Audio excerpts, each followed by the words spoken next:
بسم اللہ الرحمن الرحیم۔ السلام علیکم ناظرین۔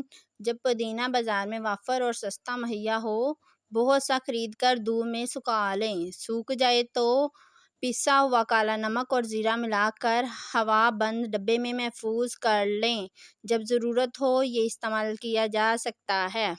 صابن کی ٹکیوں کے ریپر پھینکیں نہیں، انہیں اپنے جوتوں کی ریک میں رکھ دیں۔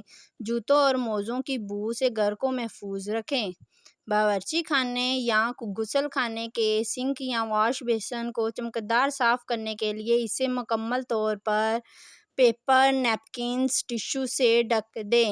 اس پر کچھ بوندیں پانی ڈال کر 1 چمچ بلیچنگ پاؤڈر ڈال کر آدھا گھنٹہ چھوڑ دیں۔ اس کے بعد انہیں ٹشو پیپر سے واش بیسن کو رگڑیں۔ بیسن یا سنک چمک اٹھے گا۔ اگر کچن کیبنٹ میں لال بیگ ہو جائیں تو تھوڑا سا سرف ایکسل ایک شاپر میں ڈال کر اور اس کا منہ کھلا چھوڑ کر کیبنٹ میں رکھ دیں۔ 2-3 دن تمام لال بیگ اس شاپر میں آرام فرماتے ملیں گے۔ اگر کپڑے پر سخت داغ بن جائے تو آدھی پیالی سرکہ میں 3 چمچ بیکنگ سوڈا ملائیں اور گاڑھا سا پیسٹ بنا کر داغ پر لگا کر چھوڑ دیں۔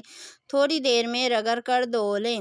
کالے کپڑے دھل کر اکثر صحیح صاف نہیں ہوتے، ان پر سرف یا صابن کے ٹکڑے لگے رہ جاتے ہیں۔ سیاہ کپڑوں کو بھی دھو کر دھوپ میں ڈالنے سے ان کے ریشوں سے چمٹے سرف کے داغ صاف ہو جاتے ہیں۔ کپڑوں پر پسینے اور ہر قسم کی ناگوار بو کو ختم کرنے کے یہاں تک کہ اگر کپڑے پر پھپھوندی لگ جائے تو اسے ختم کرنے کے لیے بھی ایک گرم پانی سے بھری بالٹی میں 2 کپ سرکہ ڈال کر ملائیں اور کپڑوں کو اس پانی میں ڈال کر کھنگال لیں۔ سرکہ جراثیم کش ہے اور بو پیدا کرنے والے جراثیموں کو بھی ختم کرتا ہے۔